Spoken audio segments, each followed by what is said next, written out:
ಅನೇಕ ಕಾರ್ಯಕ್ರಮಗಳನ್ನು ತಂದಿದ್ದಾರೆ.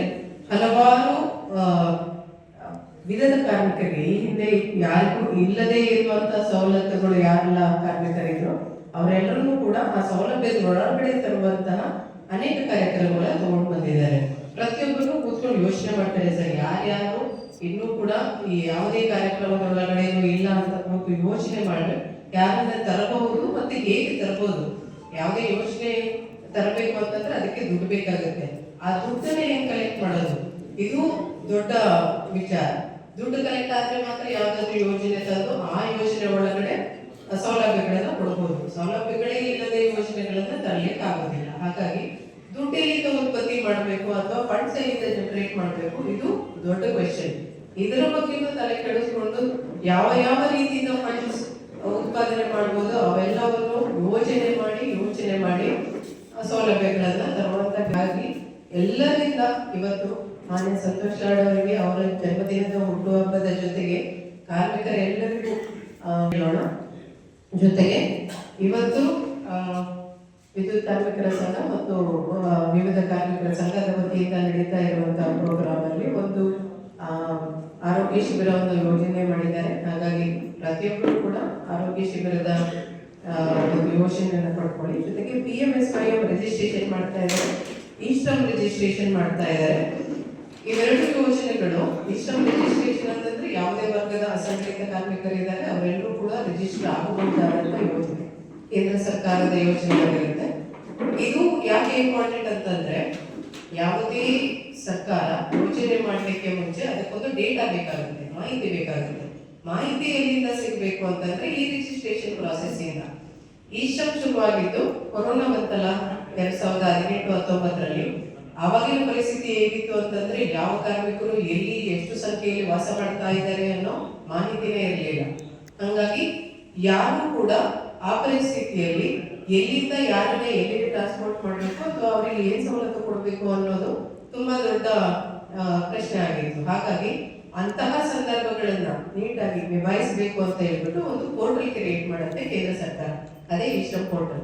ಆ ಇಶ್ರಮ್ ಪೋರ್ಟಲ್ ಅಲ್ಲಿ ರಿಜಿಸ್ಟರ್ ಮಾಡ್ಕೊಂಡ್ರೆ ಯಾವ ಯಾವ ರೀತಿಯ ಕಾರ್ಮಿಕರು ಎಲ್ಲೆಲ್ಲಿ ಎಷ್ಟೆಷ್ಟು ಸಂಖ್ಯೆಯಲ್ಲಿ ಇದ್ದಾರೆ ಅನ್ನೋ ಮಾಹಿತಿ ಸಿಕ್ಕರೆ ಅದಕ್ಕೆ ಅನುಗುಣವಾಗಿ ಸರ್ಕಾರ ಯೋಜನೆಗಳನ್ನ ರೂಪಿಸುತ್ತೆ. ಹಾಗಾಗಿ ಇಶ್ರಮ್ ಅಲ್ಲಿ ನೋಂದಣಿ ಮಾಡ್ಕೊಳ್ಳುವಂಥದ್ದು ತುಂಬಾ ಇಂಪಾರ್ಟೆಂಟ್. ಇಮಿಡಿಯೇಟ್ ಆಗಿ ನಿಮಗೆ ಅದರಿಂದ ಯಾವುದೇ ಸವಲತ್ತು ಸಿಗದೇ ಇರ್ಬೋದು, ಆದ್ರೆ ಸವಲತ್ತು ಸಿಗದೇ ಬೇಕಾದ ಸಂದರ್ಭದಲ್ಲಿ ಖಂಡಿತ ಆ ಬೇಸಿಕಲ್ಲೇ ಸವಲತ್ತು ಸಿಗುತ್ತೆ. ಇನ್ನೊಂದಿರೋದು PMSYM ಶ್ರಮಯೋಗಿ ಮಾನ್ಧನ್ ಯೋಜನಾ ಅಂತ ಹೇಳಿ, ಇದೊಂದು ಪಿಂಚಣಿ ಯೋಜನೆ. ಇದರಲ್ಲಿ 18 ವರ್ಷದಿಂದ 40 ವರ್ಷದೊಳಗಡೆ ಇರುವಂತಹ ಕಾರ್ಮಿಕರೇ ಆಗಿರ್ಬೋದು ಅಥವಾ ಅಸಂಘಟಿತ ಕಾರ್ಮಿಕರು ಯಾರಿರ್ತಾರೆ ಇವರು ಮಂತ್ಲಿ ಒಂದು ಮಿನಿಮಮ್ ಮಂತ್ಲಿಗೆ ಅಂತ ಕಟ್ಟಬೇಕಾಗುತ್ತೆ. ಅಂದ್ರೆ 18 ವರ್ಷದವರಾಗಿದ್ರೆ 55 ರೂಪಾಯಿ ಕಟ್ಟಬೇಕು, 40 ವರ್ಷದವರಾದ್ರೆ 200 ರೂಪಾಯಿ ಕಟ್ಟಬೇಕು. ಅಂದ್ರೆ ಅವರ ವಯಸ್ಸಿನ ಆಧಾರದ ಮೇಲೆ 55 ರೂಪಾಯಿಂದ ಹಿಡಿದು 200 ರೂಪಾಯಿವರೆಗೆ ರೇಂಜ್ ಅಲ್ಲಿ ಪ್ರತಿ ತಿಂಗಳು ಕಟ್ಟಬೇಕಾಗತ್ತೆ. ನೀವು ಕಟ್ಟುವಂತ ವಂತಿಗೆಗೆ ಕೇಂದ್ರ ಸರ್ಕಾರ ಸಮಾನವಾದ ವಂತಿಗೆ ಪಾವತಿ ಮಾಡುತ್ತೆ. ಇದು ಒಂದು ಪೆನ್ಷನ್ ಅಕೌಂಟ್ ಅಂತ ಕ್ರಿಯೇಟ್ ಆಗಿರುತ್ತೆ.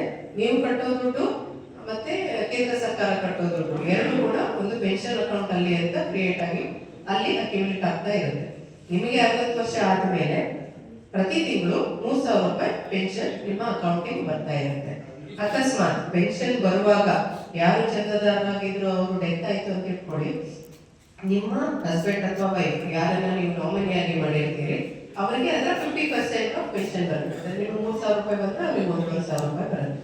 ಅಥವಾ ನೀವು ಯೋಜನೆ ಶುರು ಮಾಡಿದ್ಮೇಲೆ ನನಗೆ ಕಂಟಿನ್ಯೂ ಮಾಡ್ಲಿಕ್ಕೆ ಆಗಲ್ಲಪ್ಪ ನಾನು ಬಿಡ್ತೀನಿ ಅಂತ ಅಂದ್ರೆ 10 ವರ್ಷದ ಒಳಗಡೆನೆ ಆದ್ರೆ ನೀವೇನ್ ಕಟ್ಟಿರ್ತೀರಿ ಅಮೌಂಟ್ ಅದಕ್ಕೆ ಉಳಿತಾಯ ಖಾತೆಯಲ್ಲಿ ಏನು ಬಡ್ಡಿ ಕೊಡ್ತಾರೆ ಅದ್ರ ಜೊತೆ ನಿಮ್ಮ ದುಡ್ಡನ್ನ ನೀವು ವಾಪಸ್ ತಗೋಬಹುದು.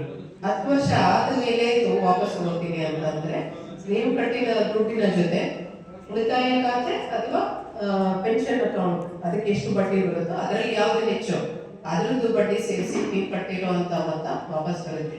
ಹಾಗಾಗಿ ನಿಮ್ಮ ದುಡ್ಡು ನೀವು ಕಟ್ಟಿದ್ದು ಎಲ್ಲೂ ಹೋಗಲ್ಲ, ನಮ್ ದುಡ್ಡು ಹೋಗ್ಬೋದೇನೋ ಅಂತ ಸುಮಾರು ಜನಕ್ಕೆ ಆತಂಕ ಇರ್ತದೆ. ಬಟ್ ಆತಂಕ ಪಡೋ ಅವಶ್ಯಕತೆ ಇಲ್ಲ. ನಿಮ್ಮ ಅಕೌಂಟ್ ಅಂತಾನೆ ಒಂದು ಕ್ರಿಯೇಟ್ ಆಗಿರುತ್ತೆ. PF ಅಕೌಂಟ್ ಅಲ್ಲಿ ನೀವು ಕಾಂಟ್ರಿಬ್ಯೂಷನ್ ಮಾಡಿದಾಗ PF ಅಕೌಂಟ್ ಕ್ರಿಯೇಟ್ ಆಗುತ್ತೆ. ಹಾಗೆ PMSYM ಅಲ್ಲಿ ಕಾಂಟ್ರಿಬ್ಯೂಷನ್ ಮಾಡಿದಾಗ PMSYM account pension account create ಆಗುತ್ತೆ. ಅಕೌಂಟ್ ಡೀಟೇಲ್ಸ್ ನಿಮ್ಮ ಹತ್ರ ಅನ್ನೋದು ಕೂಡ ನೀವು ಚೆಕ್ ಮಾಡ್ಕೋಬಹುದು. ನಿಮಗೆ ಯಾವಾಗ ವಾಪಸ್ ಹೋಗ್ಬೇಕು ಅನ್ಸುತ್ತೆ ಅವಾಗ ನೀವು ವಾಪಸ್ ಹೋಗ್ಬೋದು. ಆದರೆ ನಮ್ಮ ಸಜೆಷನ್ ಇಷ್ಟೇ, ಕಂಟಿನ್ಯೂ ಮಾಡ್ಕೊಂಡು ಹೋಗಿ. ಮೀಗರ್ ಅಮೌಂಟ್ ಇರ್ತದೆ, 200 ರೂಪಾಯಿ ಮ್ಯಾಕ್ಸಿಮಮ್ ಇರುವಂಥದ್ದು. 60 ವರ್ಷದವರೆಗೂ ಯಾವುದೇ ಅಡೆತಡೆಯಂತೆ ಕಟ್ಕೊಂಡು ಹೋಗಿ. 60 ವರ್ಷ ಆದಮೇಲೆ 3,000 ರೂಪಾಯಿ ಪ್ರತಿ ತಿಂಗಳ ನಿಮ್ಗೆ ಬರುತ್ತೆ. ನೀವು ಏನು ಕಟ್ಟಿರ್ತೀರಿ 60 ವರ್ಷದ ತನಕ, ನೀವು ನಿಮಗೆ ಪೆನ್ಷನ್ ಬರೋಕ್ಕೆ ಶುರುವಾದ ಒಂದು 2-3 ವರ್ಷದಲ್ಲಿ ನೀವು ಕಟ್ಟಿದಷ್ಟು ದುಡ್ಡು ವಾಪಸ್ ಬರುತ್ತೆ. ಇನ್ನು ಉಳಿದಂಥದ್ದು ನಿಮಗೆ ಬೋನಸ್ ಸಿಗುವಂಥದ್ದು. ಬೇರೆ ಯಾವುದಾದ್ರು ಮಾಹಿತಿ ಬೇಕು?